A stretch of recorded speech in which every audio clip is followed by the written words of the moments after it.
L'opération de nettoyage qui s'est passée ce matin dans le village, sur la parcelle en face des sapeurs-pompiers, il faut le dire, cette parcelle appartient bel et bien au village d'Abidjan-Adjamé. Il faut qu'on respecte les villages, il faut qu'on respecte les quartiers, il faut qu'on respecte au même moment où nous les respectons, qu'ils nous respectent aussi. Aspirons tous à la paix, nous devons faire en sorte qu'il y ait la paix. Les terres là, ne sont pas tombées du ciel. Depuis des siècles, les peuples se sont installés. Et ces terres-là sont les propriétés de certains peuples. En ce qui concerne Abidjan-Adjamé, c'est la propriété d'Abidjan-Adjamé. Citoyens, citoyennes, bonjour.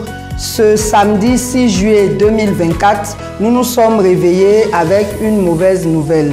La mauvaise nouvelle vient du côté d'Adjamé village, où le village a été encerclé par des forces de l'ordre et un site qui est la propriété de la communauté villageoise a été rasé. Qu'est-ce qui se passe réellement? Pourquoi est-ce que le district s'est comporté ainsi? Dans tous les cas, la population était en émoi. Écoutons donc les témoignages et nous vous reviendrons. Je me nomme M. Nkumo Jacques, notable à la chefferie d'Adjamé. Ce matin, on a reçu un appel d'urgence que la police a encerclé le village, la gendarmerie. Et nous sommes tous déportés au village ce matin. Effectivement, nous avons constaté les faits. On nous fait comprendre que c'est un nettoyage des lieux de sapeurs-pompiers, au niveau des sapeurs-pompiers. Et pour les renseignements, nous sommes allés là-bas rencontrer les autorités policières. On nous dit que c'est le district qui est venu pour nettoyer le coin pour les opérations de nettoyage. Le site appartient bel et bien au village d'Abidjan-Adjamé. S'il y a des opérations à faire, qu'ils informent au moins le village pour pouvoir faire ce genre d'opération. On est surpris ce matin d'avoir une arsenal de guerre dans le village. La gendarmerie, les commandos gendarmes, les émeutiers de la police nationale, les émeutiers de la gendarmerie nationale pour un simple travail. Mais vous ne comprenez pas. Et le chef du village en question, même qui est descendu sur les lieux, a été brutalisé par la police ou la gendarmerie. D'autres disent que c'est la gendarmerie, d'autres disent que c'est la police. Mais on ne peut pas comprendre que la Côte d'Ivoire, qui n'est pas un État policier, permet de se comporter comme ça. Alors, nous ne pouvions pas attendre ça. Nous ne sommes pas d'accord pour ça, que pour faire une opération de déguerpissement ou bien d'un centre de nettoyage, il faut qu'ils approchent les autorités coutumières pour qu'on puisse discuter de ce problème. Ce matin, ce qui s'est passé, ce n'est pas bien pour l'image de la Côte d'Ivoire. Pas du tout. Nous ne sommes pas contents. Si c'est le district, par l'entremise du ministre-gouverneur, qu'il cesse ce genre d'opération, il ne faudrait pas qu'il envoie la Côte d'Ivoire comme ce qui s'est passé depuis 2010.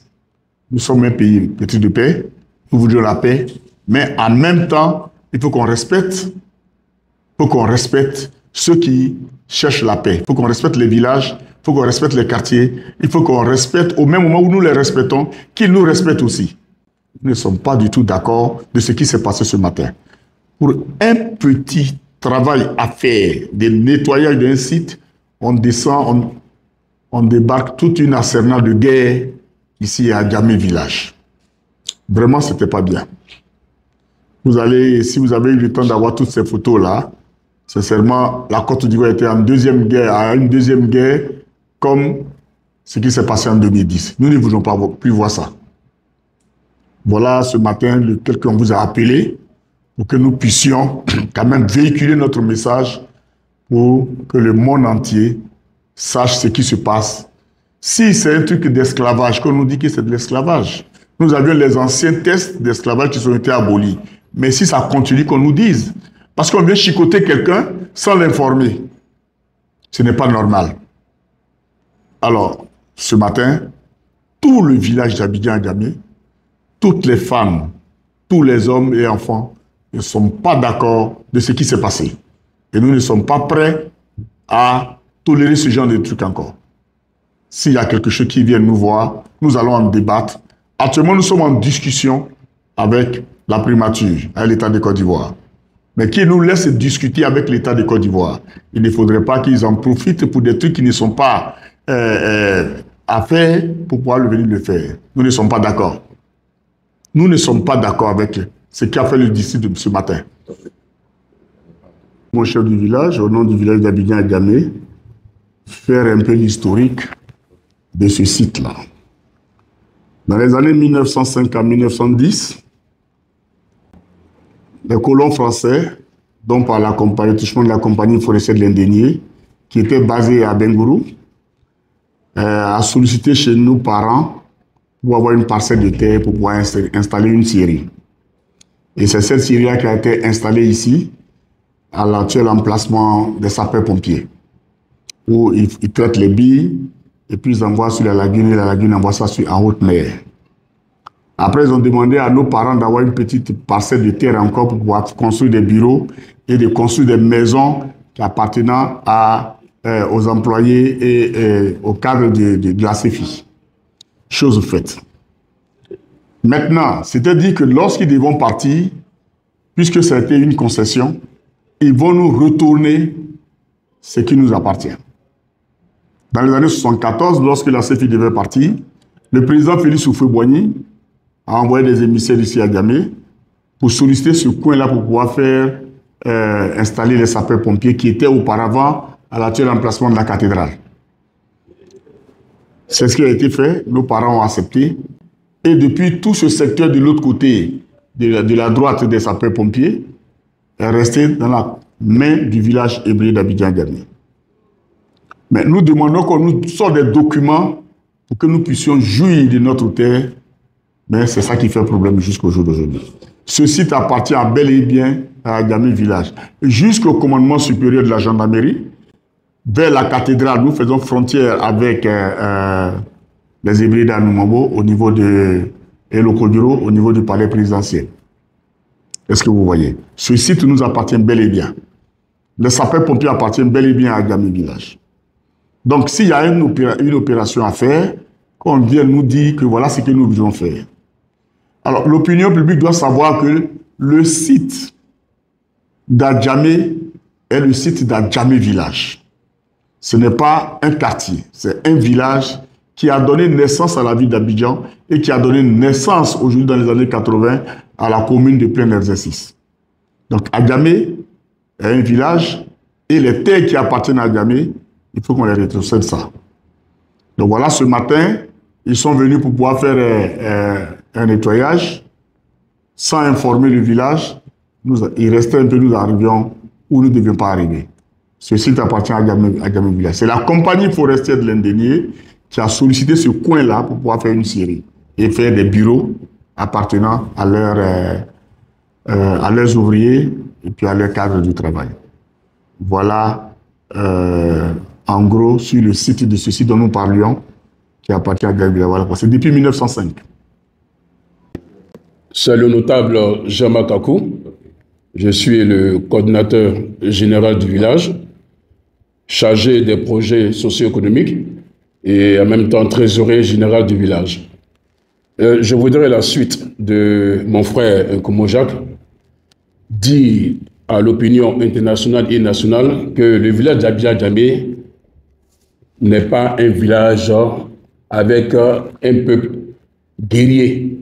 Nous sommes un peuple qui vit dans vraiment la quiétude, dans la joie, parce que nous sommes le reflet de l'image du président de la République qui a un slogan que nous aimons très bien, le vivre ensemble. Et le village d'Abidjan-Gamé vit ensemble avec toutes les communautés. C'est pour cela.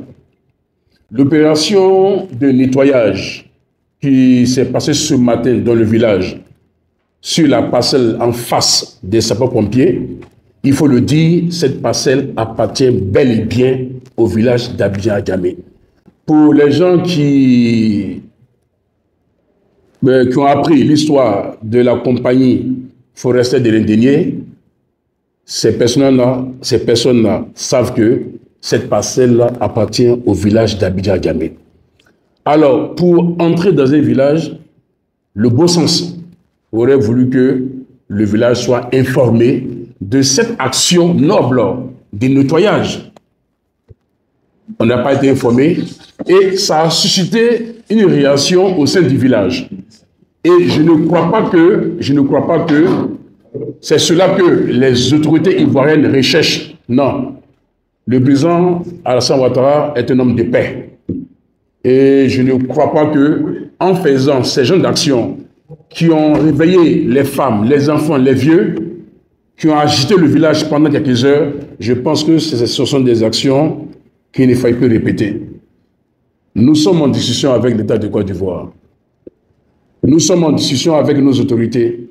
Et c'est pour cela qu'il va falloir arrêter ces genres d'actions qui portent à faire croire que l'État de Côte d'Ivoire est en guerre avec le village d'Abidjan-Djamé. Non, je voudrais vous rassurer. Nous sommes un peuple paisible. Nous sommes un peuple de paix. Et c'est ensemble, avec le gouvernement, que nous allons construire la Côte d'Ivoire. Et nous sommes prêts. Nous sommes prêts, avec le gouvernement, à construire la Côte d'Ivoire. Donc, l'appel que je voulais lancer, on a demandé à nos jeunes, on a demandé aux femmes, aux vieux, aux enfants, de rentrer à la maison, de se calmer. Et on a eu échangé avec les autorités policières qui étaient sur place. Je voudrais leur dire merci pour le sens du devoir, pour la relation qu'ils ont eue avec le village. Et je pense que tout s'est bien passé. Nous voulons que ce qui s'est passé ne se reproduise plus. Mais au contraire, qu'ensemble, avec le village, nous asseyons avec le gouvernement pour travailler pour le bien-être, d'abord pour la population autochtone et ensuite pour tous les riverains, toutes les personnes qui sont sur le sol du village d'Abidjan-Djamé. Je voudrais terminer en disant un grand merci au chef du village, un grand merci à la communauté d'Abidjan-Djamé qui, dans son élan, est resté très calme, qui a observé ce qui s'est passé pour dire aux gens que nous ne sommes pas un peuple guerrier. Nous sommes dans la discussion, nous demeurons dans la discussion, mais de grâce, ce qui s'est passé ne doit plus se répéter pour empêcher la quiétude de la population d'Abidjan-Djamé. Je voudrais apporter cet éclairci pour vous dire, sincèrement, il faudrait arrêter ce genre de manœuvre, ce genre d'action qui tend à perturber la quiétude de la population d'Abidjan-Djamé. Merci. Je suis Mobio Kosokre Prosper, le secrétaire général de la chefferie d'Abidjan-Djamé. Avant tout propos, je voudrais d'abord remercier le Premier ministre Begré Mombé et tout le comité qu'il a mis en place pour ébaucher, pour réfléchir sur les travaux à faire dans le pays, entre autres à Abidjan-Djamé. Concernant ce qui s'est passé ce matin, je voudrais dire simplement, nous entendons par-ci, c'est le district, d'autres voix s'élèvent pour dire que c'est une autre personne ou bien une autre institution ou une autre organisation autre que le district. Je voudrais simplement dire que demander au gouverneur, au ministre-gouverneur du district d'Abidjan, de faire en sorte qu'il y ait la paix. Mais la paix se construit dans les actions, dans les actes qu'on pose. Venir procéder à un nettoyage à Abidjan-Djamé, le district lui-même pouvait appeler la chefferie d'Abidjan-Djamé, pouvait appeler ou même pouvait déléguer les responsables du district pour rencontrer la chefferie avant d'entreprendre quoi que ce soit. Je pense qu'en procédant ainsi, ça peut éviter beaucoup de désagréments. Les uns et les autres l'ont dit, la Côte d'Ivoire est un pays de paix. Nous avons trop souffert des palabres, des déchirements et autres. Nous aspirons tous à la paix, donc nous devons faire en sorte qu'il y ait la paix. Les terres là, ne sont pas tombées du ciel. Depuis des siècles, les peuples se sont installés.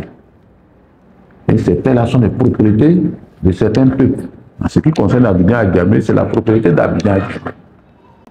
Donc le bon sens commande qu'on appelle simplement le chef, ou bien quelques personnes de la chefferie, Je leur dis simplement, voici ce qu'on va entreprendre aujourd'hui, à tel endroit, à telle heure. Il y a un acte qui a été posé aujourd'hui. Moi, elle intervient par rapport au futur.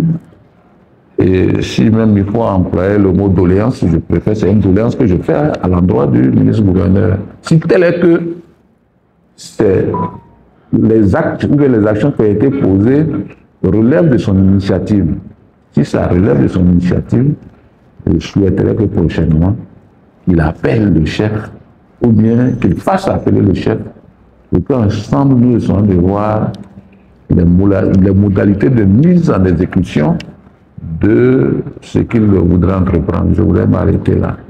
Donc c'est un appel, c'est une doléance pour qu'il y ait la paix. Je voudrais m'arrêter là. Citoyens, citoyennes, vous avez entendu tous ces témoignages. Nous ne comprenons pas pourquoi, si nous sommes dans un État moderne, si nous sommes dans un État dit de droit, une structure étatique comme le district peut semer autant de désordre en prétendant faire régner l'ordre dans tout Abidjan. Après les déguerpissements abusifs, voilà le cas d'une communauté villageoise où il y a 3 volets à signaler. Le premier volet, c'est le fait de ne pas respecter la chefferie. Un site qui appartient à une communauté villageoise, donc une propriété privée, l'État ne peut pas se permettre de venir entreprendre des travaux sur ce site sans même avoir d'informations préalables, sans même avoir de communication préalable avec la chefferie de ce site. Donc c'est véritablement un mépris que l'État observe à l'endroit de cette communauté villageoise. La deuxième chose que nous voulons signaler, c'est la brutalité avec laquelle les choses se font. Est-ce que pour venir travailler sur un site, on a besoin de mobiliser 4 cargos, on a besoin d'encercler tout un village? Dans le village, il y a de tous les âges et il y a des personnes âgées qui ont été affectées par cette situation. Évidemment, l'État ne va pas les prendre en charge. Est-ce que c'était nécessaire de venir traumatiser les populations? En plus, ce jour-là, il se trouve qu'il y avait en cours les obsèques de la femme d'un chef de ce village. Donc, l'événement est venu perturber la quiétude de ces populations et affecter la santé des plus fragiles. La troisième chose que nous voulons relever, c'est vraiment le mépris général qui est observé dans toutes les activités que le district mène et le silence du chef de l'État. Parce que ça va de mal en pire. Au Conseil des ministres du 13 mars 2024, le chef de l'État a demandé que toutes les opérations se fassent avec humanisme. Mais au mépris de cette recommandation, le district continue et le chef de l'État ne réagit pas. Aujourd'hui, ils sont arrivés sur une communauté villageoise qui a donné beaucoup pour le développement de la Côte d'Ivoire. Actuellement où nous vous parlons, le village d'Adjamé, n'a presque plus de terre. Le site qui est concerné là, c'est l'un des derniers patrimoines fonciers que ce village possède. La moindre des choses, c'est de respecter la chefferie, c'est de respecter ces villageois, c'est de communiquer avec eux, quel que soit ce que le district veut entreprendre. Et avec cette manière de faire, la question que nous nous posons, ceux qui ont l'habitude de parler de braquage envers les autres, là, est-ce que ça, là, c'est pas un braquage? On vient avec la force travailler sur une propriété privée, là, est-ce que ça, là, c'est pas un braquage? En tout cas, c'est pas à l'État de ne pas respecter son peuple, c'est pas à l'État de mépriser son peuple. On espère que cet exemple-là sera le dernier de la liste des méfaits du district et que le chef de l'État va prendre ses responsabilités. À bientôt pour un prochain focus.